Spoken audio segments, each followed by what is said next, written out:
Welcome to Servants of the Lord Ministries. Bienvenue à Servants of the Lord Ministries. Mon nom est Dr. Keith Jenkins et je suis le coordinateur international de Servants of the Lord Ministries. Avant de commencer mon message d'aujourd'hui, je veux vous partager la mission de ce ministère qui a été donnée à Joseph Hitchcock il y a de nombreuses années. Il dit « J'ai des enfants dans chaque nation et tu as des frères et des sœurs dont le cœur crie vers moi. Ils m'ont demandé un ministère, des bénédictions et des dons. Je leur ai donné ces choses et cela les a bénis, mais il y a une partie de leur esprit qui n'a jamais été comblée et qui est réservée à une relation intime avec moi. Maintenant, leur cœur crie vers moi. Juste pour moi. C'est à eux que je t'envoie, car je ne veux pas qu'ils mettent les années qu'il t'a fallu pour arriver jusqu'à moi parce qu'il n'y avait personne pour te montrer comment faire à l'époque. Servants of the Lord Ministries est un ministère d'enseignement et de formation envoyé au corps de Christ pour atteindre les personnes qui ont un cœur selon Dieu. Ce message est destiné à ceux qui veulent apprendre à le connaître, grandir en lui et être prêts pour son avènement. Aujourd'hui, je partage un message sur le fait de devenir un soldat de Jésus-Christ. Paul a dit à Timothée dans 2 Timothée chapitre 2, versets 3 et 4. 2 Timothée chapitre 2, verset 3. Souffre avec moi comme un bon soldat de Jésus-Christ, verset 4. Il n'est pas de soldat qui s'embrasse des affaires de la vie s'il veut plaire à celui qui l'a enrôlé. Pour plus d'informations sur le fait d'être un bon soldat, il lit le chapitre 14 sur devenir un bon soldat de Jésus-Christ dans le livre La prison dorée, édition révisée de Joseph Hitchcock. Il dit, tu as été envoyé ici par Dieu avec une mission. Pour accomplir cette mission, tu dois devenir un soldat. Tu n'as pas besoin de connaître le plan. Si tu es un bon soldat qui suit les ordres, tu recevras les instructions finales quand tu seras prêt. Communique avec Dieu, découvre ce que tu peux faire chaque jour. On a dit à Timothée de rester en forme spirituellement pour la course qui lui était proposée. Cela comprenait un peu d'exercice physique, mais il s'agissait surtout d'obéir au Saint-Esprit. Paul avait déjà dit à Timothée, 1 Timothée chapitre 4 verset 8 jusqu'au verset 13. 1 Timothée chapitre 4, commençons par le verset 8. Exerce-toi à la piété car l'exercice corporel est utile à peu de choses, tandis que la piété est utile à tout, ayant la promesse de la vie présente et de celle qui est à venir. Verset 9. C'est là une parole certaine, entière, digne d'être reçue. Verset 10. Nous travaillons en effet et nous combattons parce que nous mettons notre espérance dans le Dieu vivant qui est le sauveur de tous les hommes, principalement des croyants. Verset 11. Déclare ces choses et enseigne-les. Verset 12. Que personne ne méprise ta jeunesse, mais sois un modèle pour les fidèles, en parole, en conduite, en amour, en foi, en pureté. Verset 13. Jusqu'à ce que je vienne, applique-toi à la lecture, à l'exhortation, à l'enseignement. Le mot piété dans Strong est le numéro 2150 est tiré d'un autre mot qui veut dire piété, spécifiquement le thème de l'évangile, piété, sainteté. Noah Webster 1828 définit la piété comme suit: une vie religieuse, une observation attentive des lois de Dieu et l'accomplissement des devoirs religieux procédant de l'amour et de la révérence pour le caractère et les commandements divins, l'obéissance chrétienne. 2. Révélation, le système du christianisme. La discipline physique seule ne peut pas te transformer en soldat de Jésus-Christ, mais en te reniant toi-même, en prenant ta croix chaque jour, tu peux accéder à la puissance de Dieu pour ne pas avoir à servir le diable. Dans la Bible amplifiée édition classique, la piété est définie comme un châtiment, comme un entraînement, spirituel. Dans 1 Timothée 4 verset 8, l'exercice spirituel comprend les éléments suivants. Numéro 1, travailler et garder les commandements de Dieu par amour. Numéro 2, souffrir les reproches pour avoir fait ce qui est bon et ne pas avoir réagi. Numéro 3, la lecture régulière des Écritures. Dans la Bible amplifiée édition classique, 2 Timothée 2, versets 3 à 4 dit: Prends avec moi ta part des épreuves et des souffrances que tu es appelé à endurer comme un bon soldat de première classe de Jésus-Christ. Lorsqu'il est en service, aucun soldat ne s'embrouille dans les entreprises de la vie civile. Son but est de satisfaire et de plaire à celui qui l'a enrôlé. Tout le monde n'est pas sur la ligne de front, mais Timothée devait être un soldat de première classe. Pour le bien de ceux qui s'empêtrent dans les affaires du monde, il devait être un exemple et les aider à se soumettre en forme spirituellement. Paul a dit dans 1 Corinthiens chapitre 1, verset 14 jusqu'au verset 21. 1 Corinthiens chapitre 1, je lis le verset 14. « Je rends grâce à Dieu de ce que je n'ai baptisé aucun de vous, excepté Crispus et Gaius. » Verset 15. « Afin que personne ne dise que vous avez été baptisés en mon nom. » Verset 16. « J'ai encore baptisé la famille de Stéphanas. Du reste, je ne sache pas que j'ai baptisé quelques autres personnes. » Verset 17, « Ce n'est pas pour baptiser que Christ m'a envoyé, c'est pour annoncer l'évangile, et cela sans la sagesse du langage, afin que la croix de Christ ne soit pas rendue vaine. » Verset 18, « Car la prédication de la croix est une folie pour ceux qui périssent, mais pour nous qui sommes sauvés, elle est une puissance de Dieu. » Verset 19, « Aussi est-il écrit, je détruirai la sagesse des sages, et j'anéantirai l'intelligence des intelligents. » Verset 20, « Où est le sage? Où est le scribe? Où est le disputeur de ce siècle? Dieu n'a-t-il pas convaincu de folie la sagesse du monde? » Verset 21, « Car puisque le monde, avec sa sagesse, n'a point connu Dieu dans la sagesse de Dieu, il a plu à Dieu de sauver les croyants par la folie de la prédication. » Les Corinthiens qui étaient charnels n'étaient même pas prêts pour le baptême.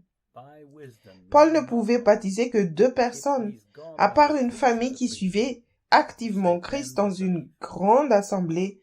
Paul prêchait la croix et la soumission complète à la volonté du Père, et cela n'était pas populaire. Jésus a dit dans Luc, chapitre 9, verset 23 jusqu'au verset 26. Je lis l'évangile de Luc, chapitre 9, commençons par le verset 23.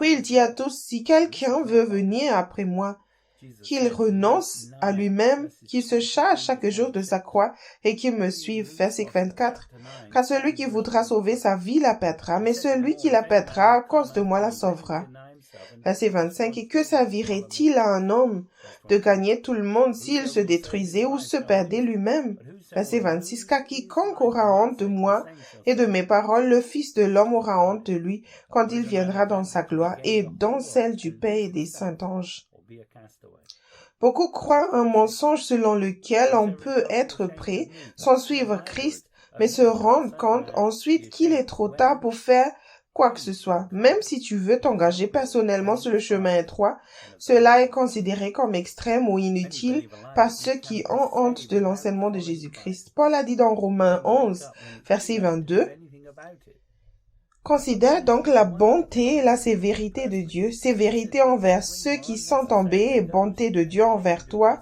si tu demeures ferme dans cette bonté, autrement tu seras aussi retranché. » Chaque croyant peut vivre délivré de l'emprise du diable dans ce monde en suivant Christ, en utilisant le don de la vie éternelle. C'est la bonté de Dieu. Pour suivre Christ, tu dois renoncer à toi-même. Prends ta croix chaque jour. Fais-le en passant du temps de qualité le matin pour chercher ses ordres lorsque tu reçois ses ordres.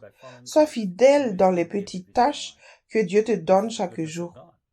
Paul a dit dans Éphésiens 2, verset 4 jusqu'au verset 7. Éphésiens 2, je lis le verset 4. « Mais Dieu qui est riche en miséricorde à cause du grand amour dont il nous a aimés. » Verset 5. « Nous qui étions morts par nos offenses, nous a rendus à la vie avec Christ. C'est par grâce que vous êtes sauvés. » Verset 6. « Il nous a ressuscités ensemble et nous a fait asseoir ensemble dans les lieux célestes en Jésus-Christ. » Verset 7. « Afin de montrer dans les siècles à venir l'infinie richesse de sa grâce par sa bonté envers nous en Jésus-Christ. » Tu as été placé en Christ bien au-dessus de ce monde. Dans le royaume des cieux, tu seras corrigé et châtié pendant que tu demeures en lui, car sa volonté parfaite est faite dans les cieux. Paul a dit dans 1 Corinthiens chapitre 11 verset 32. C'est 1 Corinthiens, chapitre 11, je lis le verset 32. Mais quand nous sommes jugés, nous sommes châtiés, car par le Seigneur, afin que nous ne soyons pas condamnés avec le monde. En retournant à la chair, tu sors de Christ. Lorsque cela se produit, il ne t'a pas abandonné, mais tu l'as abandonné pour poursuivre la convoitise de ta chair. Jésus a dit dans Jean chapitre 17, verset 15 au verset 16. C'est l'évangile de Jean chapitre 17, je lis le verset 15. Je ne te prie pas de les ôter du monde, mais de les préserver du mal. Verset 16. Ils ne sont pas du monde, comme moi je ne suis pas du monde. Verset 17. Sanctifie-les par ta vérité. Ta parole est la vérité. Verset 18. Comme tu m'as envoyé dans le monde, je les ai aussi envoyés dans le monde. Ces disciples n'étaient pas de ce monde parce qu'ils suivaient Jésus. Si tu ne suis pas le Christ, tu es encore de ce monde. Jésus a prié et demandé au Père de garder ses disciples du mal et de les sanctifier par la vérité. Les croyants qui s'enferment dans la chair ouvrent la porte au mal chaque jour lorsqu'ils résistent à la conviction et à la correction. Sois prévenu, la protection et les promesses de Dieu ont des conditions. Paul a dit dans 2 Corinthiens 1, verset 18 au verset 24. C'est 2 Corinthiens chapitre 1, je commence par le verset 18. Aussi vrai que Dieu est fidèle, la parole que nous vous avons adressée n'a pas été oui et non. Verset 19, car le Fils de Dieu, Jésus-Christ, qui a été prêché par nous au milieu de vous, par moi et par Sylvain et par Timothée, n'a pas été oui et non, mais c'est oui qui a été en lui. Verset 20, car pour ce qui concerne toutes les promesses de Dieu, c'est en lui qu'est le oui. C'est pourquoi encore l'amen par lui est prononcé par nous à la gloire de Dieu. Verset 21, et celui qui nous a affermis avec vous en Christ et qui nous a oints, c'est Dieu. Verset 22, lequel nous a aussi marqués d'un sceau et a mis dans nos cœurs les arrêts de l'esprit. Verset 23, oh, je prends Dieu à témoin sur mon âme, que c'est pour vous épargner que je ne suis pas allé à Corinthe. Verset 24, non pas que nous dominions sur votre foi, mais nous contribuons à votre joie, car vous êtes fermes dans la foi. Paul a dû apporter une correction, mais il voulait que les Corinthiens sachent que même le pire des délinquants peut être pardonné et prendre un nouveau départ. La nouvelle vie en Christ commence par une profonde repentance de l'écoute du mauvaise voix. Dieu exige la repentance des mensonges que tu as cru pour justifier de vivre dans les ténèbres. Si tu es dans la chair et que tu sers de maître, le diable peut facilement te distraire et te contrôler, tout comme un incroyant. Paul a dit dans 1 Corinthiens 16, verset 13 au verset 18. 1 Corinthiens 16, je commence par le verset 13. Veillez, demeurez fermes dans la foi, soyez des hommes, fortifiez-vous. Verset 14. Que tout ce que vous faites se fasse avec l'amour. Verset 15. Encore une recommandation que je vous adresse, frères. Vous savez que la famille de Stéphanas est les prémices de l'Achaïe et qu'elle s'est dévouée au service des saints. Verset 16. Ayez-vous aussi de la déférence pour de tels hommes et pour tous ceux qui travaillent à la même œuvre. Verset 17. Je me réjouis de la présence de Stéphanas, de Fortunatus et d'Achaïus. Ils sont suppliés à votre absence. Verset 18. Car ils ont tranquillisé mon esprit et le vôtre. Sachez donc apprécier de tels hommes. Paul se réjouissait que Dieu utilise ses disciples à l'esprit missionnaire, comme Stéphanas qu'il a baptisé, pour aider les Corinthiens à devenir de bons soldats de Jésus-Christ. Si tu ne travailles pas sur ton appel, tu ne seras pas choisi. Nous lisons dans Matthieu chapitre 17, verset 1 au verset 5. C'est l'évangile de Matthieu, chapitre 17, commençons par le verset 1. 6 jours après, Jésus prit avec lui Pierre, Jacques et Jean, son frère, et il les conduisit à l'écart sur une haute montagne. Verset 2. Il fut transfiguré devant eux. Son visage resplendit comme le soleil, et ses vêtements devinrent blancs comme la lumière. Verset 3. Et voici Moïse et Élie leur apparut, s'entretenant avec lui. Verset 4.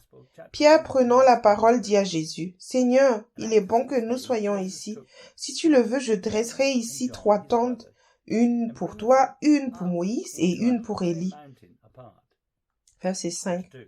Comme il parlait encore, une nuée lumineuse les couvrit, et voici une voix fit entendre de la nuée ces paroles. « Celui-ci est mon fils bien-aimé, en qui j'ai mis toute mon affection, écoutez-le. » 3 disciples ont fait l'expérience du royaume des cieux avec Jésus sur une haute montagne. La mission d'Élie et de Moïse a dû être retardée jusqu'à la tribulation, et Jésus leur a parlé. On a dit à tout le monde que Jésus était le Fils de Dieu à ce moment-là et qu'il fallait suivre ses instructions. Les Juifs ne voyaient le royaume venir que par l'observation de la loi. Le plan de salut de Jésus était un secret militaire si bien caché que même le diable ne le connaissait pas.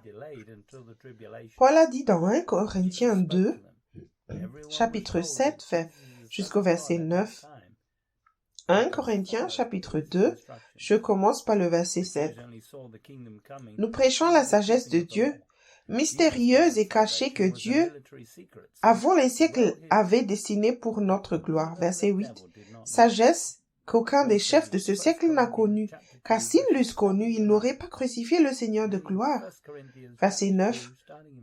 Mais comme il est écrit, ce sont des choses que l'œil n'a point vues, que l'oreille n'a point entendues et qui ne sont point montées au cœur de l'homme, des choses que Dieu a préparées pour ceux qui l'aiment. Le diable est le dieu de ce monde et a utilisé les Juifs et les Romains pour donner à Christ la mort la plus terrible. Le diable pensait avoir gagné lorsque Christ est mort, mais s'est trouvé vaincu à la croix. La mort de Jésus a donné à l'humanité la possibilité d'être sauvée par la grâce au moyen de la foi, indépendamment de la loi, et cela inclut les païens. C'était une victoire militaire qui a ridiculisé le diable, et il est en colère depuis lors. Nous lisons dans Apocalypse 12, verset 12. C'est Apocalypse 12, verset 12. C'est pourquoi réjouissez-vous, cieux, et vous qui habitez dans les cieux. Malheur à la terre et à la mer, car le diable est descendu vers vous, animé d'une grande colère, sachant qu'il a peu de temps. Le diable est condamné et doit empêcher la propagation du véritable évangile. Ceux qui obéissent au Saint-Esprit sont une menace pour le royaume des ténèbres et se retrouveront dans une bataille. Paul a dit dans Philippiens 2, verset 12 au verset 16. Philippiens chapitre 2, je lis le verset 12. Ainsi, mes bien-aimés, comme vous avez toujours obéi, travaillez à votre salut avec crainte et tremblement, non seulement comme en ma présence, mais bien plus encore, maintenant que je suis absent. Verset 13. Car c'est Dieu qui produit en vous le vouloir et le faire selon son bon plaisir. Verset 14. Faites toutes choses sans murmure ni hésitation. Verset 15. Afin que vous soyez irréprochables et purs, des enfants de Dieu irrépréhensibles, au milieu d'une génération perverse et corrompue, parmi laquelle vous priez comme des flambeaux dans le monde. Verset 16. Pourtant la parole de vie et je pourrais me glorifier au jour de Christ de n'avoir pas couru en vain ni travaillé en vain.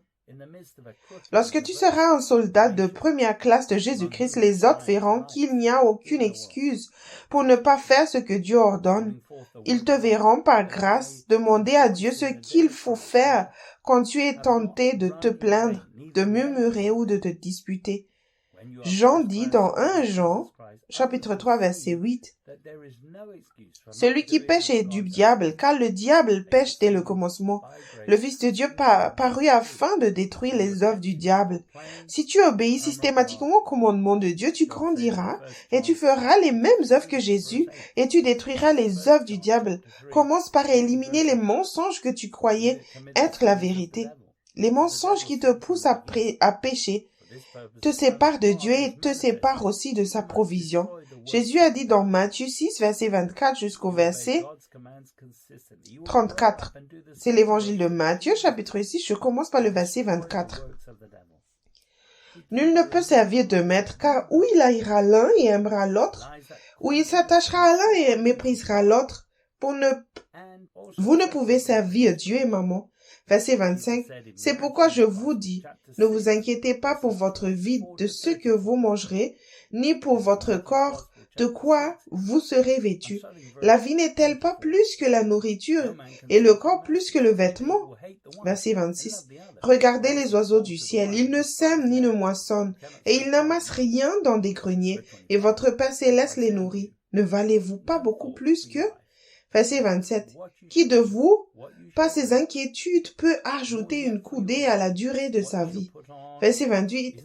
Et pourquoi vous inquiétez au sujet du vêtement? Considérez comment croissent les lits des champs, ils ne travaillent ni ne filent. Verset 29. Cependant, je vous dis que Salomon, même dans toute sa gloire, n'a pas été vêtu comme l'un d'eux. Verset 30.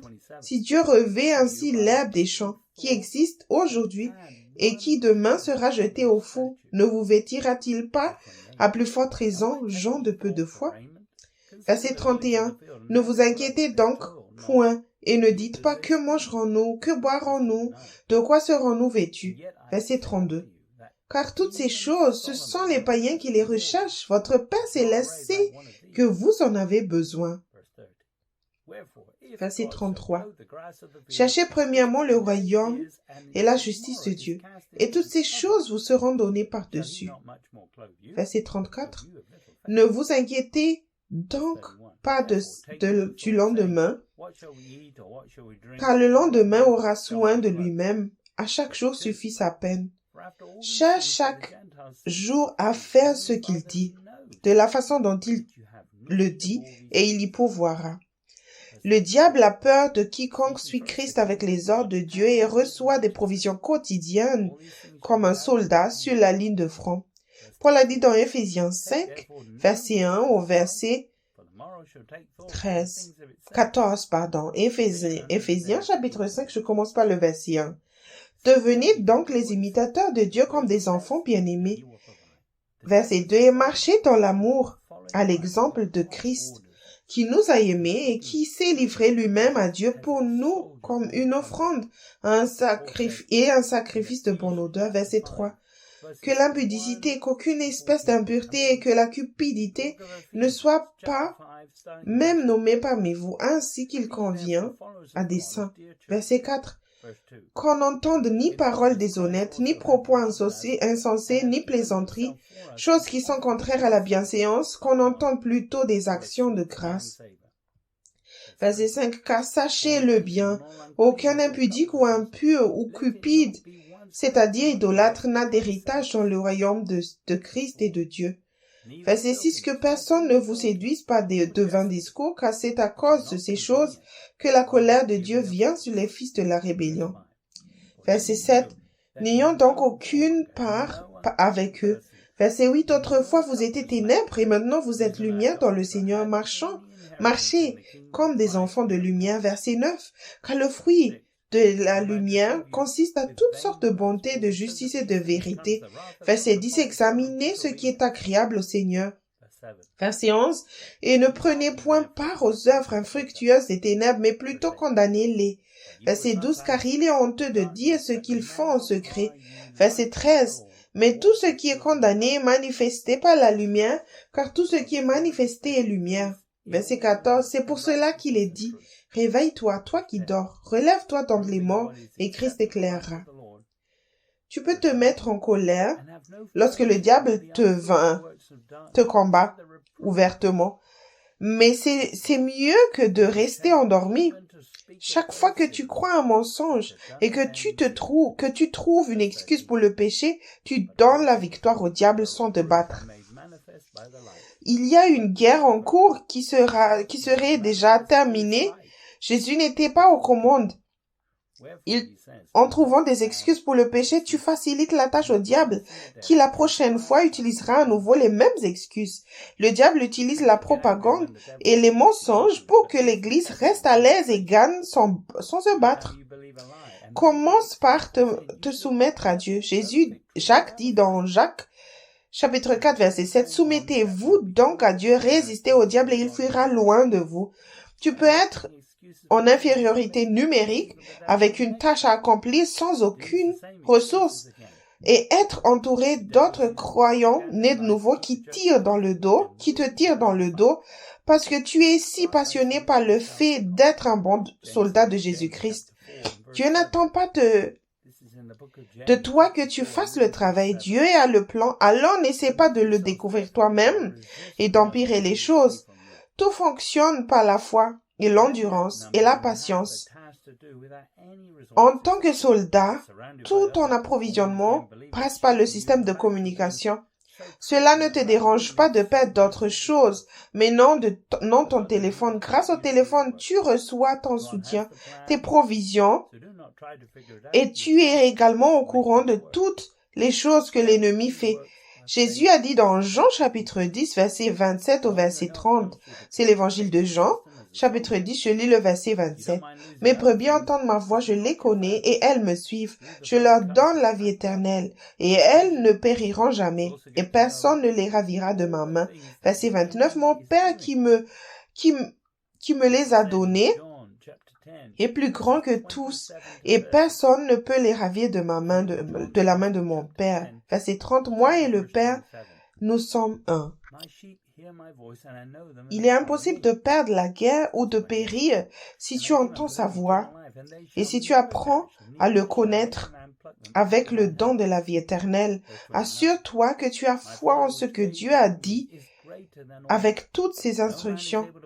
Jésus a dit dans Jean chapitre 5 verset 30, c'est l'évangile de Jean chapitre 5. Je lis le verset 30. « Je ne puis rien faire de moi-même. Selon que j'entends, je juge, et mon jugement est juste parce que je ne cherche pas ma volonté, mais la volonté de celui qui m'a envoyé. » Jésus a prouvé que la foi en Dieu fonctionne et a vaincu le diable non pas avec une grande puissance, en appelant les anges, mais en écoutant le Saint-Esprit. Jésus est venu en chair et était comme nous en tout point de vue et n'a jamais péché car il n'a jamais consulté sa propre volonté. Tu peux aussi renoncer à toi-même et prendre ta croix puisque tu es né de nouveau, que tu as une nouvelle nature et que tu as reçu le Saint-Esprit. Le diable va essayer de te distraire et de faire appel à la convoitise de la chair. Jacques a dit dans Jacques 1, verset 12 au verset 17. Jacques 1, je commence par le verset 12. Heureux l'homme qui supporte patiemment la tentation, car après avoir été éprouvé, il recevra la couronne de vie que le Seigneur a promise à ceux qui l'aiment. Verset 13. Que personne, lorsqu'il est tenté, ne dise « C'est Dieu qui me tente », car Dieu ne peut être tenté par le mal et il ne tente lui-même personne. Verset 14. Mais chacun est tenté quand il est attiré, amorcé par sa propre convoitise. Verset 15. Puis la convoitise, lorsqu'elle a conçu, enfante le péché, et le péché étant consommé, produit la mort. Verset 16. Ne vous y trompez pas, mes frères bien-aimés. Verset 17. Toute grâce excellente et tout don parfait descend d'en haut, du Père de lumière, chez lequel il n'y a ni changement, ni ombre de variation. Tu te trouves peut-être dans une situation qui donne l'impression qu'une opportunité de Dieu s'est présentée et est partie.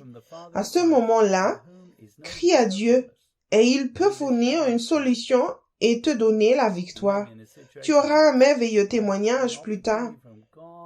Plus tard, pose d'autres questions sur la façon dont tu t'es retrouvé dans une crise inutile et assure-toi que tu n'écoutais pas ton propre raisonnement dans le piège de l'ennemi. Il n'y a aucune condamnation pour ceux qui sont en Jésus-Christ. Tu pourrais découvrir à travers une épreuve que tu aimes Dieu, mais qu'il n'est pas ton premier amour. Nous lisons dans Matthieu 16, verset 16 au verset 18. C'est l'évangile de Matthieu, chapitre 16, je lis le verset 16. Simon-Pierre répondit, « Tu es le Christ, le Fils de Dieu vivant. » Verset 17. Jésus, reprenant la parole, lui dit, « Tu es heureux, Simon, fils de Jonas, car ce ne sont pas la chair et le sang qui t'ont révélé cela, mais c'est mon Père qui est dans les cieux. » Verset 18. « Et moi je te dis que tu es pierre et que sur cette pierre, je bâtirai mon église et que les portes du séjour des morts ne prévaudront point contre elle. » Tu es aux commandes et le diable ne peut rien faire contre une église qui fonctionne correctement avec de la piété et un système solide de communication claire. Tu as permis que son fils meure à la croix pour le bien du monde entier. Jésus a dit dans Matthieu chapitre 5 verset 3 au verset 8, c'est l'évangile de Matthieu chapitre 5, je commence par le verset 3. Heureux les pauvres en esprit, car le royaume des cieux est à eux. Verset 4. Heureux les affligés, car ils seront consolés. Verset 5. Heureux les débonnaires, car ils hériteront la terre. Verset 6. Heureux ceux qui ont faim et soif de la justice, car ils seront rassasiés. Verset 7. Heureux les miséricordieux, car ils obtiendront miséricorde. Verset 8. Heureux ceux qui ont le cœur pur, car ils verront Dieu. Dans la Bible amplifiée édition classique, Matthieu 5, verset 5 dit « Heureux, heureuse, joyeuse, joyeux, spirituellement prospère, avec la joie de vivre et la satisfaction de la faveur et du salut de Dieu, quelles que soient leurs conditions extérieures, sont les doux, patients, tolérants, car ils hériteront de la terre. » La croix est une folie pour l'homme. La nature charnelle préfère une méthode et ne veut pas entendre que tu gagnes cette guerre avec tendresse et douceur. Paul a dit dans Romains 8, versets 36 et 37. C'est dans le livre de Romains, chapitre 8, je lis le verset 36.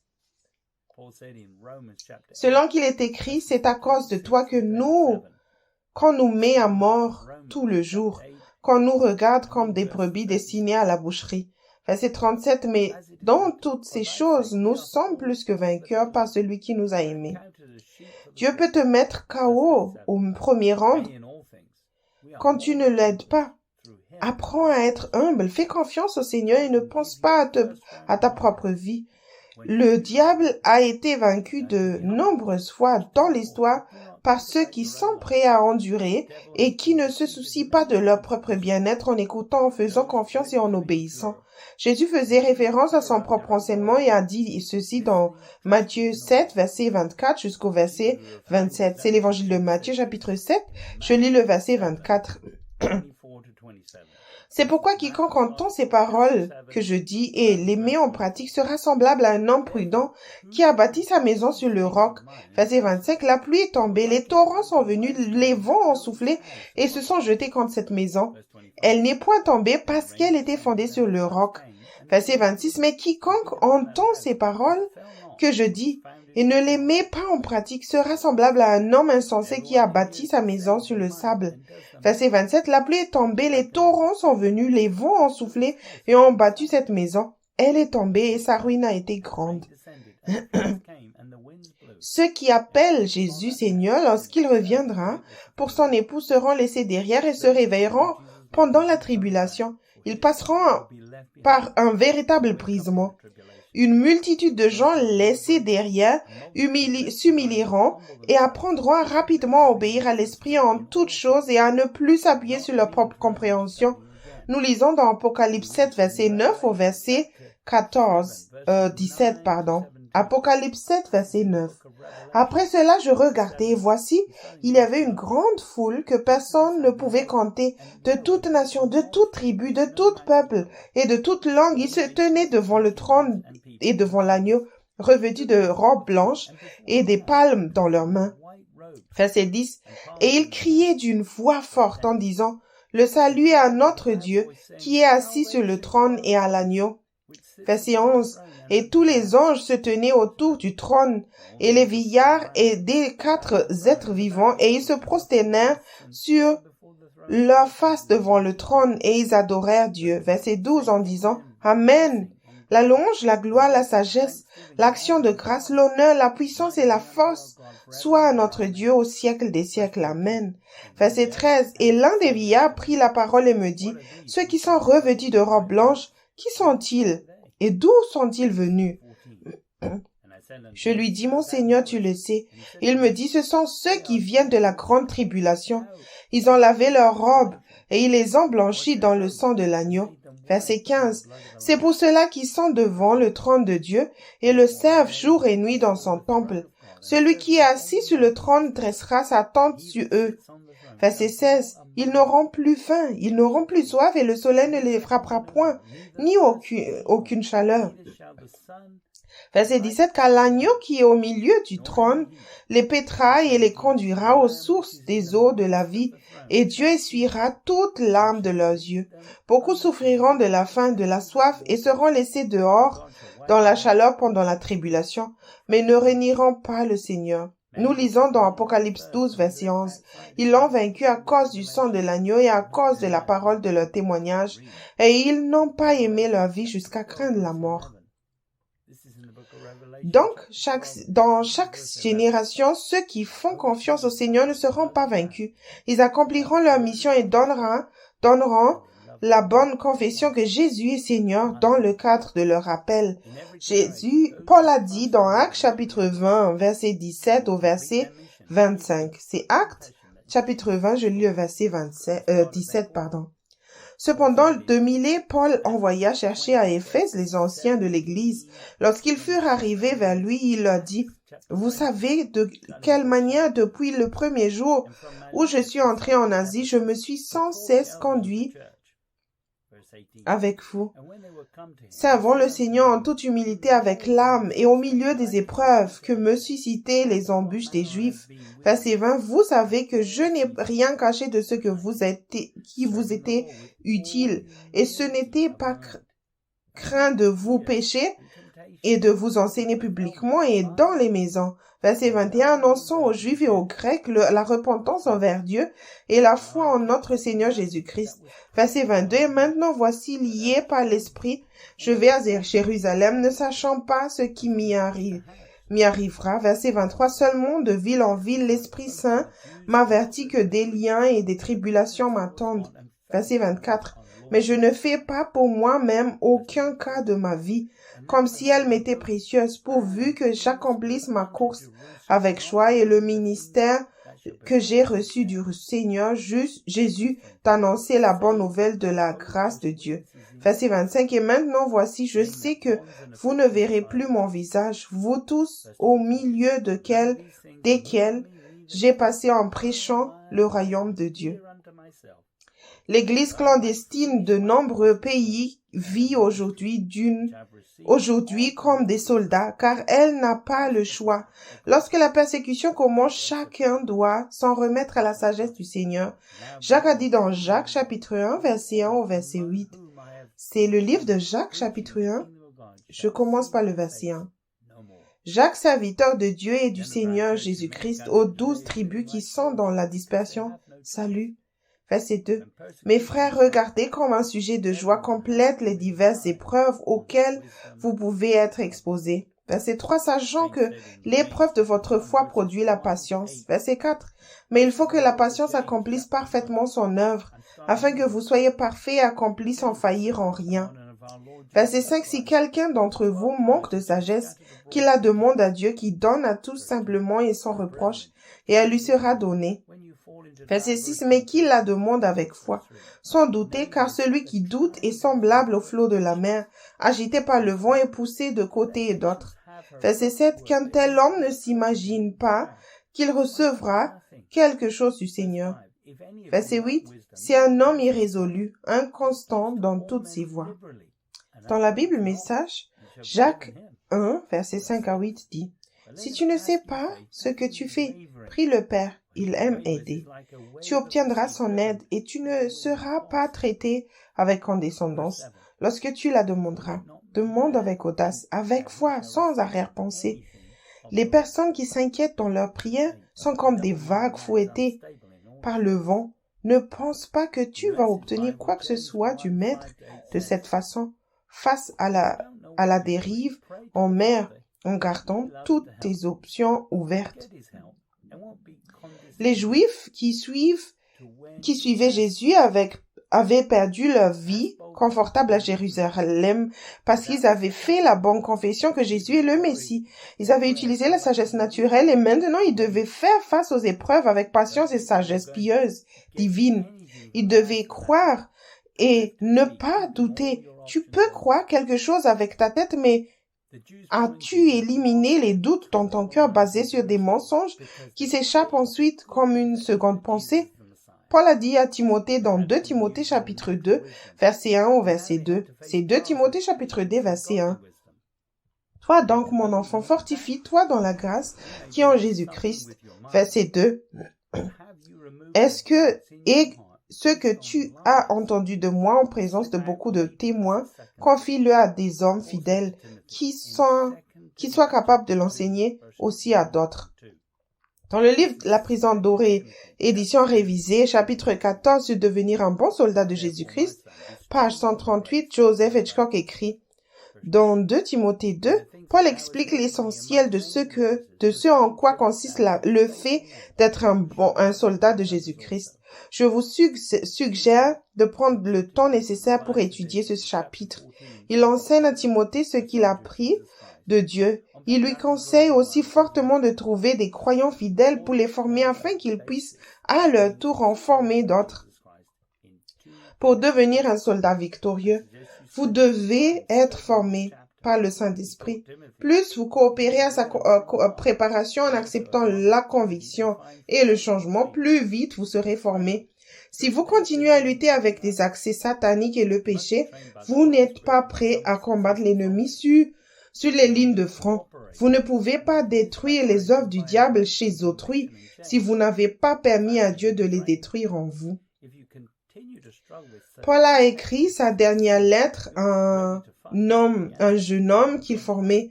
Paul avait d'autres disciples, mais nous ne savons pas ce qui leur est arrivé. Il est possible qu'ils aient déjà dû donner leur vie pour l'Évangile. Maintenant, Timothée était responsable et Paul a expliqué que ce qu'il fallait dire à tout le monde. Paul a dit dans 2 Timothée 2, verset 8 au verset 16. 2 Timothée 2, verset 8. Souviens-toi de Jésus-Christ, issu de la prospérité de David, ressuscité des morts selon mon évangile. Verset 9. Pour lequel je souffre jusqu'à être lié comme un malfaiteur, mais la parole de Dieu n'est pas liée. Verset 10. C'est pourquoi je supporte tout à cause des élus, afin qu'eux aussi obtiennent le salut qui est en Jésus-Christ avec la gloire éternelle. Verset 11. Cette parole est certaine, si nous sommes morts avec lui, nous vivrons aussi avec lui. Verset 12. Si nous persévérons, nous régnerons aussi avec lui. Si nous le régnons, lui aussi nous régnera. Verset 13. Si nous sommes infidèles, il demeure fidèle, car il ne peut se régner lui-même. Verset 14. Rappelle ces choses et en conjurant devant Dieu qu'on évite les disputes et mots qui ne servent qu'à la ruine de ceux qui écoutent. Verset 15. Efforce-toi de te présenter devant Dieu comme un homme éprouvé, un ouvrier qui n'a point à rougir, qui dispense droitement la parole de la vérité. Verset 16. Évite les discours vains et profanes, car celui qui les tienne avanceront toujours plus dans l'impiété, et leur parole rongera comme la gangrène. Bien que Paul ne prêche pas un évangile d'origine païen, il a été chassé par les juifs religieux opposés à la vérité. Paul a rappelé à Timothée qu'il n'était pas en prison pour avoir fait quelque chose de mal. Il était dans une bataille et Dieu utilisait ces circonstances pour montrer aux autres que l'évangile n'est pas entravé. Paul ne voulait pas que quelqu'un se fasse une fausse impression sur la façon dont il dépendait du Seigneur chaque jour. Paul a été fort dans la grâce jusqu'à la fin de sa vie. Si tu as besoin de surmonter un obstacle pour lui obéir, il t'aidera à le faire par la foi. Avec la grâce de Dieu, tu peux tout faire. Jean a dit dans 1 Jean 3, versets 5 et 6. 1 Jean 3, verset 5. Oh, vous le savez, Jésus est apparu pour ôter les péchés, et il n'y a point en lui de péché. Verset 6. Quiconque demeure en lui ne pêche point. Quiconque pêche ne l'a pas vu et ne l'a pas connu. Ceux qui demeurent en Christ ne pêchent pas. Tu dois d'abord te mettre dans la chair avant de pouvoir pécher. Ceux qui servent le péché ne connaissent pas Jésus. Ceux qui sont en règle avec Dieu, qui écoutent et obéissent, font ce qui est juste. Le diable ne peut pas te faire pécher. Christ est venu pour te donner le choix, à prouver qu'il n'a pas péché ni servi le diable et à surmonter la croix en demandant tout à Dieu. On t'a donné une nouvelle nature pour que tu puisses grandir spirituellement. Tout ce qui se passe sur cette terre maintenant est pour le bien des derniers païens, afin de leur donner la meilleure expérience de sa provision surnaturelle en entendant sa voix de façon constante. Ceux qui apprennent à Dieu, à faire confiance à Dieu, traverseront de nombreuses difficultés, mais les établiront comme Seigneur. Jean a dit dans 1 Jean 2, verset 14, « Je vous écris, Père, parce que vous avez connu celui qui est dès le commencement. Je vous ai écrit, jeune Jean, parce que vous êtes fort et que la parole de Dieu demeure en vous et que vous avez vaincu le malin. Sous la pression de ces derniers jours, tu peux encore vaincre le monde et la convoitise de la chair. Reste humble et tu seras fort dans la grâce. » Paul a dit à Timothée dans 2 Timothée 3, verset 10 au verset 15. C'est 2 Timothée 3, verset 10. Pour toi, tu as suivi de près mon enseignement, ma conduite, mes résolutions, ma foi, ma douceur, ma charité, ma constance, mes persécutions, mes souffrances. À quelle souffrance n'ai-je pas été exposé à Antioche, à Icône, à Lystre? Quelle persécution n'ai-je pas supportée et le Seigneur m'a délivré de toutes. Verset 12. Or, tous ceux qui veulent vivre pieusement en Jésus-Christ seront persécutés.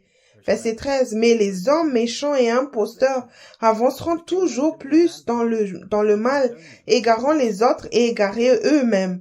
Verset 14. Toi demeure dans les choses que tu as apprises et reconnues certaines, sachant de qui tu les as apprises. Verset 15. Dès ton enfance, tu connais les saintes lettres, les saintes écritures qui peuvent te rendre sage à salut par la foi en Jésus-Christ. Seuls ceux qui sont pieux en Jésus-Christ subiront la persécution. C'est un signe que tu atteins un certain niveau de maturité en tant que soldat.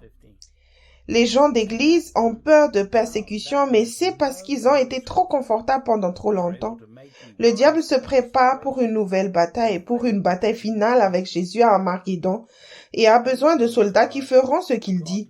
Ceux qui ont peur de perdre leur vie confortable ou quelque chose dans le monde serviront Satan et rejoindront son armée. Hitler a pu rassembler de nombreux sujets fidèles après la Première Guerre mondiale en faisant appel à leurs rêves terrestres et à leurs désirs dans ce monde pour le servir. Le diable essaiera de te convaincre que tu feras mieux d'être le Seigneur de ta propre vie et de prendre toutes les décisions toi-même pour avoir ce que tu veux quand tu veux. Paul a dit dans 2 Corinthiens 4, verset 1 au verset 5. C'est 1 Corinthiens 4, je commence par le verset 1. C'est pourquoi, ayant ce ministère, selon la miséricorde qui nous a été donnée, nous ne perdons pas courage. Verset 2. Nous rejetons les choses honteuses qui se font en secret. Nous n'avons point une conduite astucieuse et nous n'altérons point la parole de Dieu, mais en publiant la vérité, nous nous recommandons à toute conscience d'homme devant Dieu. Verset 3. Si notre évangile est encore voilé, il est voilé pour ceux qui périssent. Verset 4. Pour les incrédules, dont le Dieu de ce siècle a aveuglé l'intelligence, afin qu'ils ne vissent pas prier la splendeur de l'évangile de la gloire de Christ, qui est l'image de Dieu. Verset 5. Nous ne prêchons pas nous-mêmes, c'est Jésus-Christ le Seigneur que nous prêchons, et nous nous disons vos serviteurs à cause de Jésus. Ceux qui ne sont pas aveuglés par la propagande du diable, par la peur ou les soucis du monde en écoutant une mauvaise voix, servent déjà Dieu. Dieu peut gagner la guerre avec quelques soldats ou avec peu. La grâce augmente dans les derniers jours pour que son peuple grandisse rapidement, soit formé et obtienne une récompense éternelle pour avoir servi dans son armée. Tout ce que tu dois faire, c'est te soumettre aux situations que Dieu utilisera pour te préparer. Le royaume de Dieu est partout, alors tu te soumets là où Dieu t'a mis. Paul a dit dans Colossiens 3, verset 18 jusqu'au verset 25. C'est Colossiens chapitre 3, verset 18. Femmes, soyez soumises à vos maris, comme il convient dans le Seigneur. Verset 19. Maris, aimez vos femmes et ne vous aigrissez pas contre elles. Verset 20. Enfants, obéissez en toutes choses à vos parents, car cela est agréable dans le Seigneur. Verset 21. Père, N'irritez pas vos enfants de peur qu'ils ne se découragent. Verset 22. Serviteurs, obéissez en toutes choses à vos maîtres selon la chair, non pas seulement sous leurs yeux, comme pour plaire aux hommes, mais avec simplicité de cœur, dans la crainte du Seigneur. Verset 23. Tout ce que vous faites, faites-le de bon cœur, comme pour le Seigneur et non pour des hommes. Verset 24. Sachant que vous recevrez du Seigneur l'héritage pour récompense, servez Christ le Seigneur. Verset 25. Car celui qui agit injustement se recevra selon son injustice, et il n'y a point d'acception de personne. Si tu ne penses pas comme un soldat, alors le diable te vole tes récompenses éternelles et tu ne deviens pas ce que Dieu veut que tu sois. Le diable ne veut pas que tu te soumettes. La chair ne veut pas se soumettre à Dieu, mais Dieu dit de se soumettre et d'aimer cela. David a dit dans Psaume chapitre 51, verset 16 au verset 19. Je lis dans le Psaume chapitre 51, je commence par le verset 16. Si tu eusses voulu des sacrifices, je t'en aurais offert, mais tu ne prends point plaisir aux holocaustes. Verset 17. Les sacrifices qui sont agréables à Dieu, c'est un esprit brisé, ô Dieu. Tu ne dédaignes pas un cœur brisé et contrit. Verset 18. Répands par ta grâce tes bienfaits sur Sion. Bâtis les murs de Jérusalem. Verset 19. Alors tu agréeras des sacrifices de justice, des holocaustes et des victimes tout entières. Alors on offrira des taureaux sur ton autel. Tout ce dont tu as besoin est disponible dans le royaume de Dieu. La seule chose qui n'est pas fournie est un cœur ou un esprit volontaire, brisé, contrit. Il peut faire tout le reste lorsque tu es faible. Dieu t'appelle à servir. Regarde ta vie et débarrasse-toi des choses dont tu n'as pas besoin. Tu pourrais dire qu'il me manque quelque chose, mais tu penses que tu écoutes une mauvaise voix et que tu cherches une excuse. Paul a dit dans 1 Corinthiens 1, verset 26 au verset 28. 1 Corinthiens chapitre 1, commençons par le verset 26. Considérez, frères, que parmi vous qui avez été appelés, il n'y a ni beaucoup de sages selon la chair, ni beaucoup de puissants, ni beaucoup de nobles. Verset 27. Mais Dieu a choisi les choses folles du monde pour confondre les sages. Dieu a choisi les choses faibles du monde pour confondre les fortes. Verset 28. Et Dieu a choisi les choses viles du monde et celles qu'on méprise, celles qui ne sont point, pour réduire à néant celles qui sont. Tu as une armée de volontaires et tu dois t'engager de ton plein gré. Elle n'est pas basée sur tes capacités, mais sur les siennes. L'humilité, c'est voir ton incapacité à faire quoi que ce soit, mais aussi voir sa capacité, la capacité de Dieu à faire toutes choses à travers toi. Si tu ne t'enrôles pas dans son armée qui va protéger ta maison et ta famille, les méthodes ou tactiques du monde ne fonctionnent pas dans le monde spirituel. Dieu peut te donner la formation dont tu as besoin maintenant. Souviens-toi que Paul était un serviteur. Il n'avait jamais un jour de congé. Même en prison, il écrivait des lettres. Si quelqu'un devait se consumer ou abandonner, c'était Paul. Il avait des ennemis pour avoir prêché la vérité, même dans l'Église.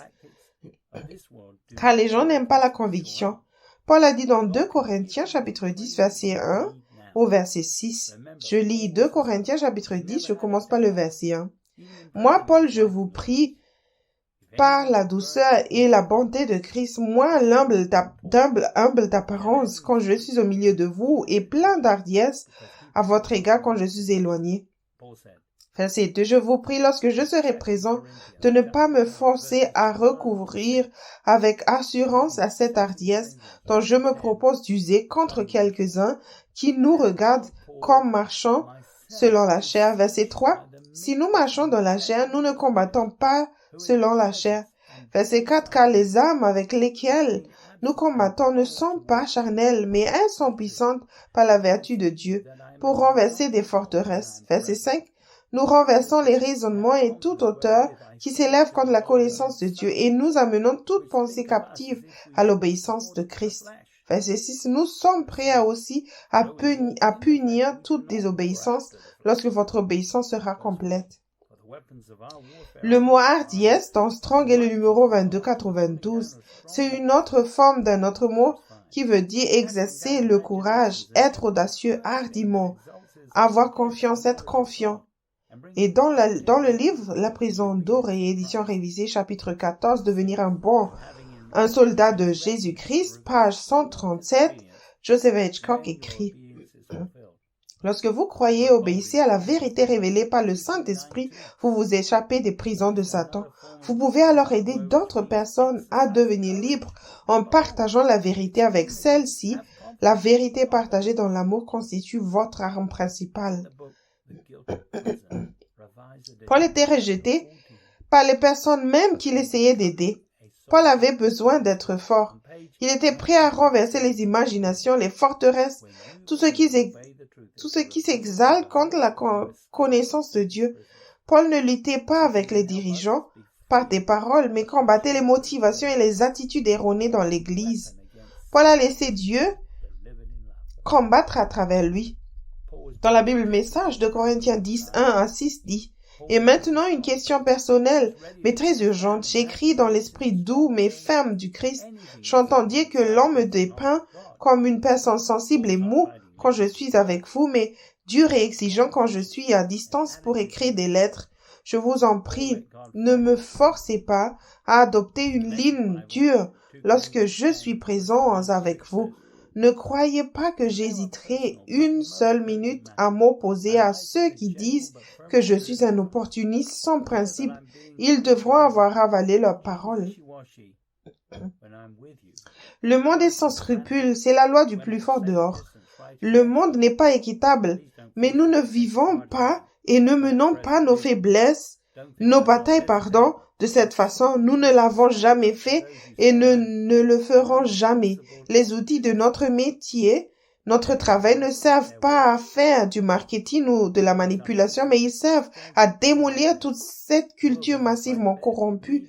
Nous utilisons nos puissants outils de Dieu pour briser les philosophies tordues, démolir les barrières érigées contre la vertu, la vérité de Dieu, adapter chaque pensée, émotion et impulsion à la structure de la vie façonnée par Christ.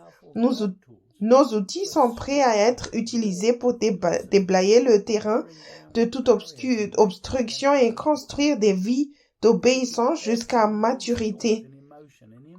Paul était prêt à faire tout ce que le Saint-Esprit voulait, mais l'Église était enfantine. Il ne voulait pas dénoncer les dirigeants devant les autres. Paul était un soldat bien équipé car il a appris ce que Christ a fait sous la pression grâce à l'Esprit. Il a découvert que le motif et l'attitude étaient importants. Si tu veux te comparer à quelqu'un, compare-toi à Jésus-Christ ou à quelqu'un qui suit le Christ. Paul a dit dans 2 Corinthiens 5, verset 20 au verset 21. 2 Corinthiens, chapitre 5, je lis le verset 20. Nous faisons donc les fonctions d'ambassadeurs pour Christ comme si Dieu exhortait par nous. Nous vous en supplions au nom de Christ, soyez réconciliés avec Dieu. Verset 21. Celui qui n'a point connu le péché, il l'a fait devenir péché pour nous, afin que nous devenions en lui justice de Dieu. Joseph Hitchcock croyait qu'il fallait amener les gens sur les genoux du Père et rétablir leur système de communication avec le Seigneur en premier. Il n'a jamais vu sa responsabilité de corriger les autres, sauf ceux qu'il formait. Il était prêt à aider tout le monde et à partager avec eux dans l'espoir que le Saint-Esprit les convainque. Il croyait que s'ils avaient un cœur selon Dieu, ils iraient vers Dieu et le laissèrent éliminer les différences et les mauvaises doctrines en eux. Même un apôtre reste un serviteur dans le royaume des cieux et ne peut faire que ce que Dieu lui dit de faire. Même si tu vois un besoin ou un problème, tu ne peux rien faire si le Saint-Esprit ne le confirme pas.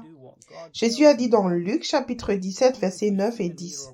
C'est Luc, chapitre 17. Nous commençons par le verset 9. Doit-il de la reconnaissance à ce serviteur parce qu'il a fait ce qui lui était ordonné? Verset 10. Vous de même, quand vous avez fait tout ce qui vous a été ordonné, dites, nous sommes des serviteurs inutiles, nous avons fait ce que nous devions faire.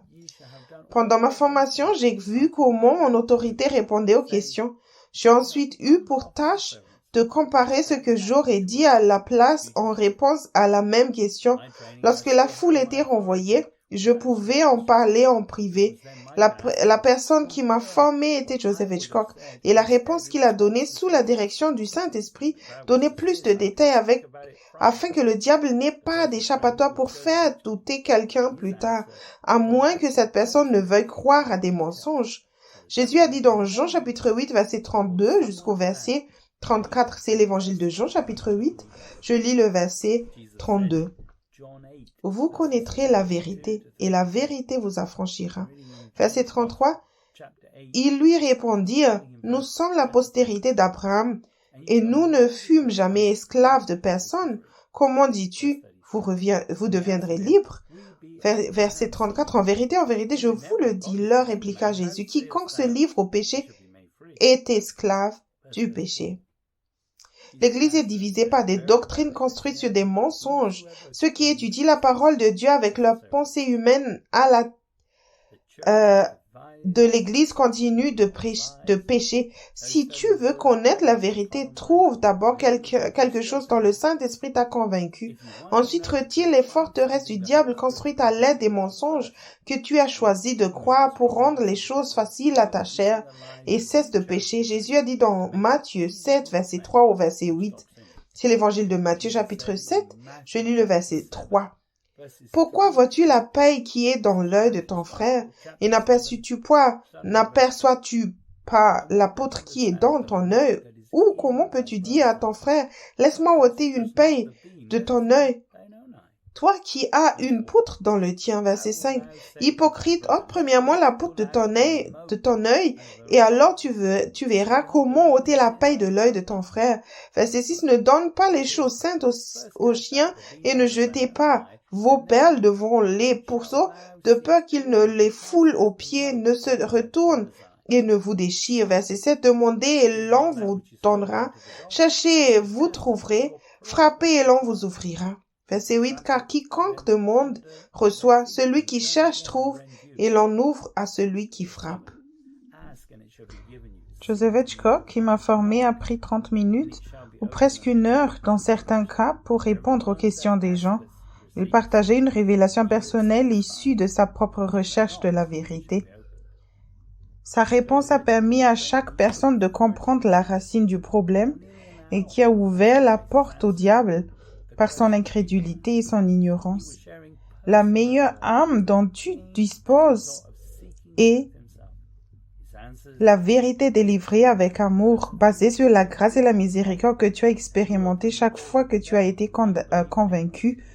Dieu ne cache pas la vérité. Jésus a dit dans Matthieu 11, versets 25 et 26, je lis l'évangile de Matthieu, chapitre 11, verset 25.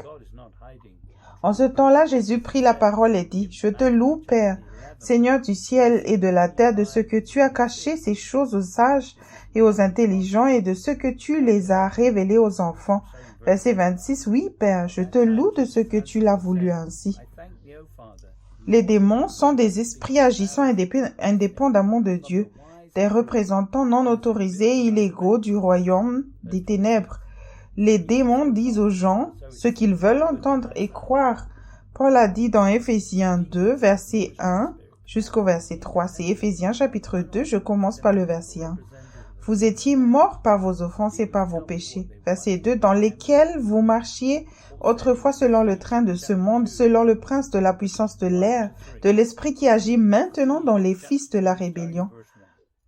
Verset 3, nous tous aussi, nous étions de leur nombre, et nous vivions autrefois selon les convoitises de notre chair, accomplissant les volontés de la chair et de nos pensées, et nous étions par nature des enfants de colère comme les autres.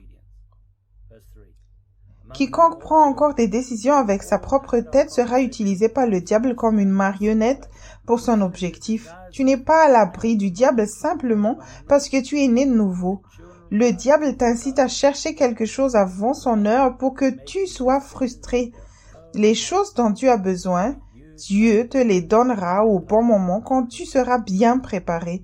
Le diable te donne des choses dont tu n'as pas besoin ou que tu n'as pas l'humilité de gérer.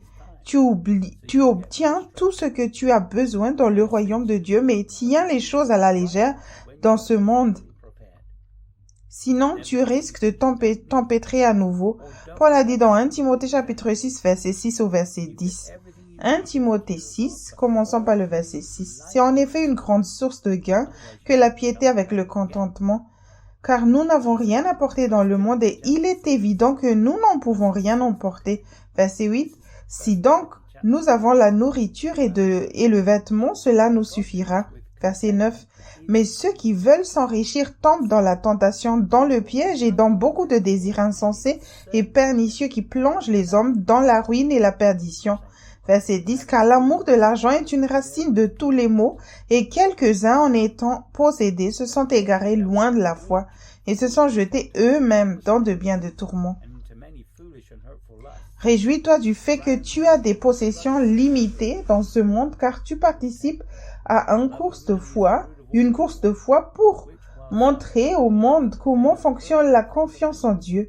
Dieu ne peut pas utiliser les riches et les personnes très instruites car ils utilisent souvent la sagesse naturelle. Il encourage donc ceux qui sont dans des circonstances plus humbles à faire preuve de sagesse divine à la place. Jacques dit dans Jacques chapitre 1 verset 9 jusqu'au verset 11. Jacques 1 verset 9. Que le frère de condition humble se glorifie de son élévation. Verset 10. Que le riche, au contraire, se glorifie de son humiliation, car il passera comme la fleur de l'herbe. Verset 11. Le soleil s'est levé avec sa chaleur ardente. Il a desséché l'herbe. Sa fleur est tombée et la beauté de son aspect a disparu. Ainsi, le riche se flétrira dans ses entreprises.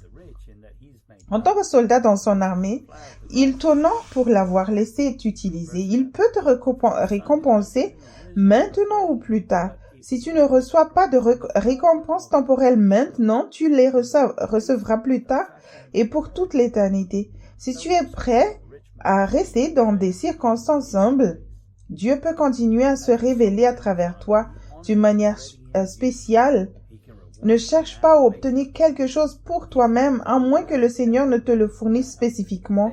Il ne devrait rien y avoir dans ta maison ou dans ton foyer que tu sois allé chercher parce que tu le voulais. Paul a dit dans Hébreux 4, verset 9 jusqu'au verset 16. Hébreux 4, verset 9. Il y a donc un repos de sabbat réservé au peuple de Dieu. Verset 10. Car celui qui entre dans le repos de Dieu se repose de ses œuvres, comme Dieu s'est reposé des siennes. Verset 11. Efforçons-nous donc d'entrer dans ce repos afin que personne ne tombe en donnant le même exemple de désobéissance. Verset 12. Car la parole de Dieu est vivante et efficace, plus tranchante qu'une épée quelconque à deux tranchants, pénétrante jusqu'à partager âme et esprit, jointure et moelle. Elle juge les sentiments et les pensées du cœur.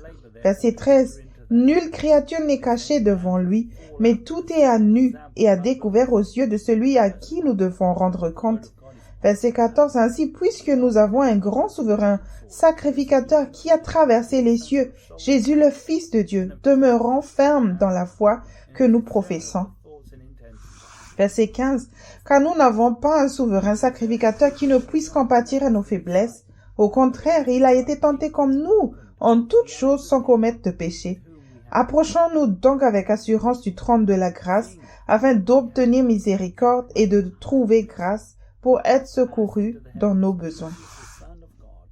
Tu obtiens la victoire en demeurant en Christ et en cessant tes propres travaux, comme Dieu l'a fait des siens. Tiens-toi debout et laisse Christ te dire ce que tu dois faire. Si tu te mets dans la chair, tu nourriras la chair. Tu peux te sentir fatigué et être tenté de faire quelque chose de plus dans la chair. La chair est comme une surcroissance ou une infection de candida. Tu peux manger du sucre et tu ressentiras un soulagement immédiat, mais l'infection se propagera. Si tu nourris la chair, tu devras travailler plus fort la prochaine fois, car tu as une grande chair et un petit esprit. Dans la Bible amplifiée édition classique, 2 Timothée 2:1 dit « Ainsi toi, mon fils, sois fort, fortifié intérieurement dans la grâce, bénédiction spirituelle qui est à trouver seulement dans le Christ Jésus. » Un domaine d'ignorance dans l'Église est la façon de se détendre. Beaucoup se détendent en faisant ce qu'ils veulent ou se font plaisir et nourrissent la chair. Dans le royaume, il y a un temps et un lieu pour tout. Il y a un temps pour se détendre en tant que soldat de Jésus-Christ, mais tu dois aussi le faire dans l'esprit. Tu peux te détendre et continuer à servir. Cela n'a pas beaucoup de sens dans le naturel, mais dans le royaume, tous ceux qui servent s'amusent. En Christ, tu reçois de l'énergie en servant Dieu. Dieu n'est le débiteur d'aucun homme. Les gens croient que tu vas brûler en servant Dieu, mais pas en Christ à cause de la grâce de Dieu. Quand tu sers tes propres besoins, c'est là que tu te fatigues, mais même en vacances, renonce à toi-même, car c'est ce que Jésus a dit. Paul a dit dans 1 Corinthiens 15, verset 34, « Revenez à vous-même, comme il est convenable, et ne péchez point qu'à quelques-uns ne connaissent pas Dieu. Je le dis à votre honte. » Les connaissances et les instructions que Dieu fournit sont destinées à permettre à chacun de demeurer en Christ. Grâce aux précieuses promesses, chacun peut vivre la vie victorieuse et vaincre ce monde par la foi. Ceux qui marchent dans la vérité que Dieu leur montre se préparent. Ils ne sont pas parfaits, mais ils sont à jour et préparés. Ils font des choses spirituellement. Ce sera dans les domaines où tu t'es déjà repenti et tu produis le fruit de l'esprit en tant que soldat de Jésus-Christ. Paul a dit dans Galates 5, verset 22 au verset 25. Galates 5, verset 22. Mais le fruit de l'esprit, c'est l'amour, la joie, la paix, la patience, la bonté, la bénignité, la fidélité, la douceur, la tempérance. La loi n'est pas contre ces choses. Ceux qui sont à Jésus-Christ ont crucifié la chair avec ses passions et ses désirs. Verset 25. Si nous vivons par l'esprit, marchons aussi selon l'esprit. Je te suggère de te lever tôt avant que ta journée ne commence et d'écouter Dieu. Assure-toi que tu es dans l'esprit. Cherche-le et fais les changements nécessaires en fonction de ce que Dieu te montre. La connaissance de Dieu comprendra de noter les points à repentir si tu veux des oreilles pour entendre ce que tu dois savoir maintenant. Le diable peut facilement contrôler ceux qui sont séparés de Dieu par le péché. Lorsque les ténèbres croissent, elle sépare ceux qui ont confiance en lui de ceux qui se trompent avec un discernement tout à fait naturel et humain. Tout ce dont nous avons besoin est disponible sans jamais sortir de Christ. Dès que tu laisses la chair te contrôler, tu vas sortir, car ce n'est pas faire confiance à Dieu. Dieu résiste alors à ce que tu fasses, quoi que ce soit à partir de ta nature charnelle, parce qu'il t'aime. Si tu es convaincu, tu n'es pas forcément sorti, à moins que tu ne résistes ou n'ignores cette conviction. Je te recommande d'établir un cahier avec une liste de péchés et de travailler pour aller à la racine du péché. Pour qu'une personne soit libérée, elle doit aimer la vérité et supporter la correction.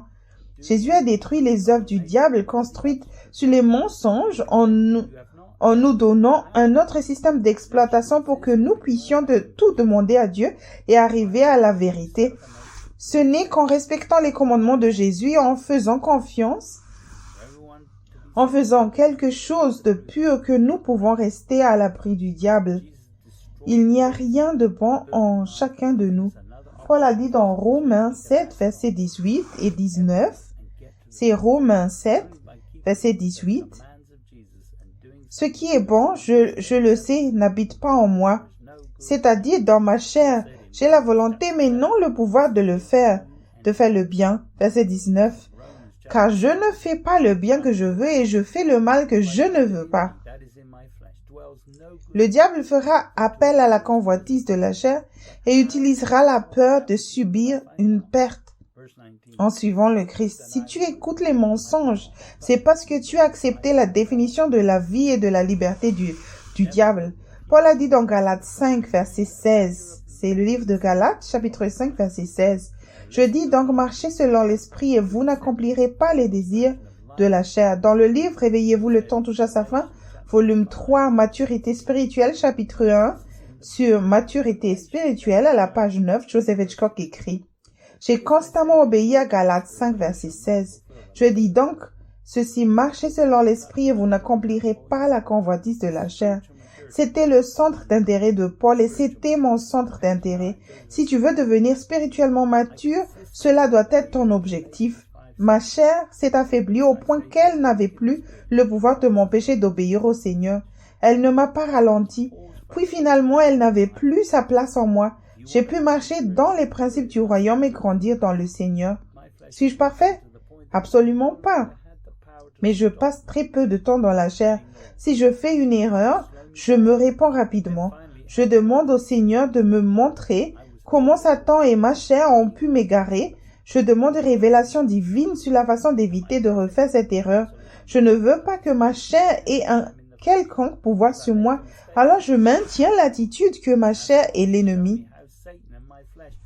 Timothée a vu comment Dieu a fourni des solutions, mais pas sans une certaine endurance.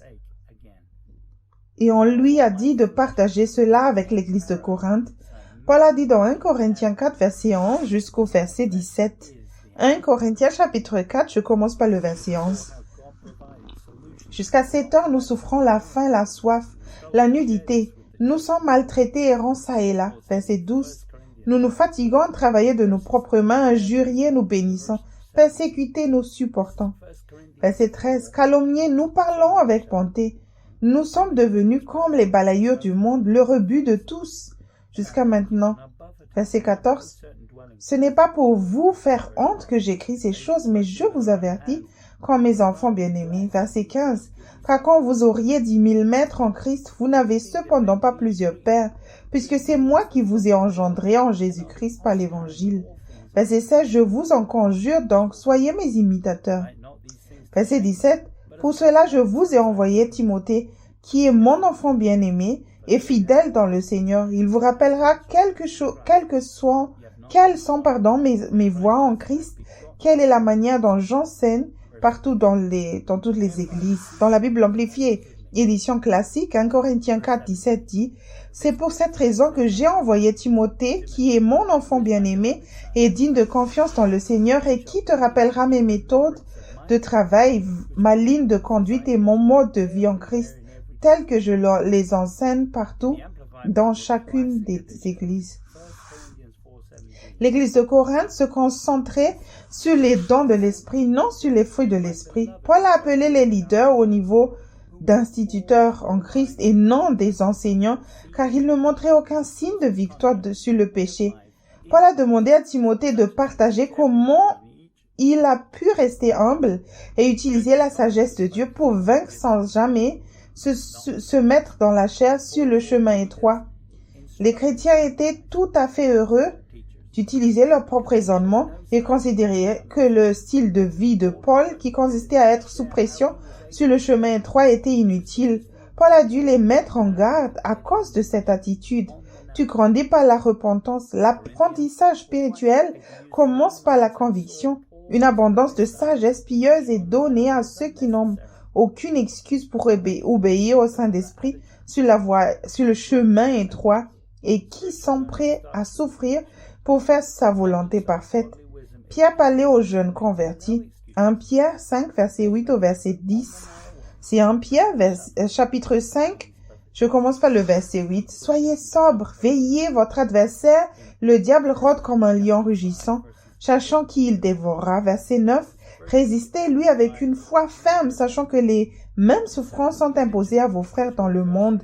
Le Dieu de toute grâce, qui vous a appelé en Jésus-Christ à sa gloire éternelle, après que vous aurez souffert un peu de temps, vous perfectionnera lui-même, vous affermira, vous fortifiera, vous rendra inébranlable. À lui soit la puissance au siècle des siècles. Amen. Dans la Bible amplifiée édition classique, 1 Pierre 5, verset 10 dit « Et après que tu auras souffert un peu, le Dieu de toute grâce, qui accorde toute bénédiction et toute faveur, qui t'a appelé à sa propre gloire éternelle dans le Christ Jésus, te complétera lui-même et fera de toi ce que tu dois être, t'établira et te fondera solidement, te fortifiera et t'établira.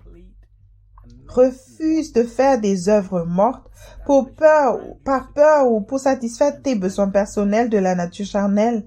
Revenir à la chair détruit la base que Dieu est en train de mettre en toi.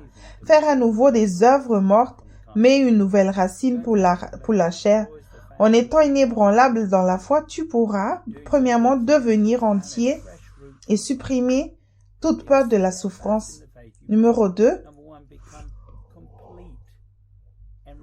être plus établi dans ta foi et te sentir protégé. Numéro 3, être fortifié en résistant à la chair. Numéro 4, être plus fixé sur le fonctionnement de la Seigneurie de Christ. Jésus nous a dit de faire attention aux faux apôtres qui promettent des gains terrestres contrôlés par des esprits démoniaques. Les gens sont attirés par une forme de christianisme qui leur permet de servir deux maîtres. Paul a dit dans 2 Corinthiens 11, versets 14 et 15. 2 Corinthiens 11, verset 14. Et cela n'est pas étonnant puisque Satan lui-même se déguise en ange de lumière. Il n'est donc pas étrange que ses ministres aussi se déguisent en ministres de justice. Leur fin sera selon leurs œuvres. Dans le livre La prison dorée, édition révisée, chapitre 14, Devenir un bon soldat de Jésus-Christ, page 138, Joseph Hitchcock écrit: une tactique que Satan utilise fréquemment contre les chrétiens engagés, c'est celle qui consiste à se faire passer pour un ange de lumière. 2 Corinthiens 11, verset 14. Ces tromperies vous détournent du droit chemin à l'aide de bonnes idées. Quand vous ne demandez pas au Seigneur ce que vous devez faire, si vous utilisez le raisonnement naturel pour prendre de bonnes décisions, vous êtes dans la chair, exactement de la même manière que lorsque vous faites de mauvais choix. Bien que vous soyez soldat, Satan peut essayer de vous influencer lorsque vous passez par des épreuves, que vous êtes fatigué, malade ou faible. Lorsque vous êtes dans le besoin, il peut vous fournir des excuses qui satisfont votre chair, plutôt que de demander au Seigneur ce que vous devez faire pour prêter l'oreille aux justifications de Satan, et faites ce qui conforte votre chair. Il est important que vous soyez particulièrement sensible au Saint-Esprit lorsque vous passez par des difficultés. C'est souvent lorsque les circonstances naturelles semblent accablantes que Satan travaille en vue de vaincre les soldats de l'armée de Dieu. La grâce de Dieu est là pour que tu apprennes maintenant un nouveau mode de vie où tu ne fais aucune provision pour la chair. Conduit par l'Esprit, tu devrais accomplir la loi facilement. Travaille ton salut dans tous les domaines et cherche tout ce qui t'empêche d'entendre Dieu clairement. Si tu veux entendre, apprendre à connaître et suivre Jésus, alors je te recommande ce livre « Mes brebis entendent ma voix » de Joseph Hitchcock. Si tu veux prendre un nouveau départ et te trouver sur le chemin étroit, semer dans l'esprit tous les jours, expérimenter le plein salut et la liberté grâce à une repentance régulière, alors je peux te recommander le livre « Réveillez-vous, le temps touche à sa fin », volume 1, Fondation pour une maturité spirituelle par Joseph Hitchcock. Si tu veux grandir spirituellement, ne pas avoir l'esprit du monde et pas venir à maturité, je te conseille le livre « Réveillez-vous, le temps touche à sa fin », volume 2, Grandir spirituellement par Joseph Hitchcock. N'accepte pas une version contrefaite du christianisme basée sur des œuvres mortes religieuses où tu n'as pas à te renier quotidiennement et à prendre ta croix.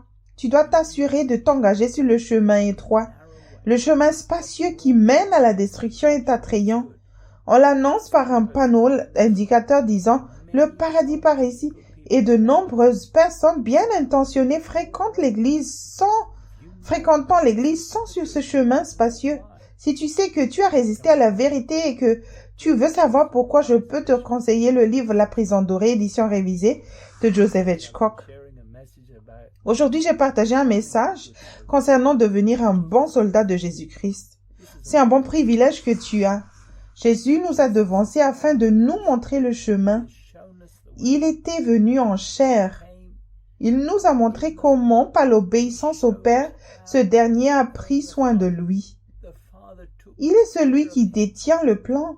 Il est celui qui sait ce qu'il faut faire pour avoir la récompense éternelle.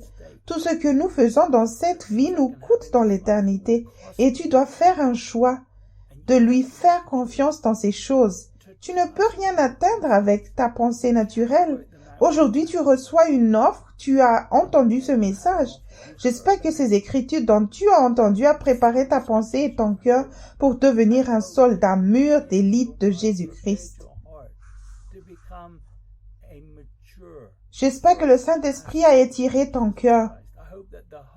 Je prie pour toi maintenant que tu acceptes cet appel d'être un véritable soldat de Jésus-Christ. Père Céleste, je prie pour ceux qui ont écouté ce message en ce moment, que tu agis en eux quand ils accueillent la conviction que tu leur as transmis par ce message. Tu sais que tout ce qui y est contenu et tout ce dont tu voulais qu'ils entendent dans le nom précieux de Jésus-Christ. Tu trouveras un résumé des Écritures utilisées dans le message d'aujourd'hui sous la vidéo, soit par écrit, soit via un lien vers un site web. Nos coordonnées suivront à la fin de ce message. Nous aimerons entendre de ta part. Que Dieu te bénisse et merci d'avoir écouté.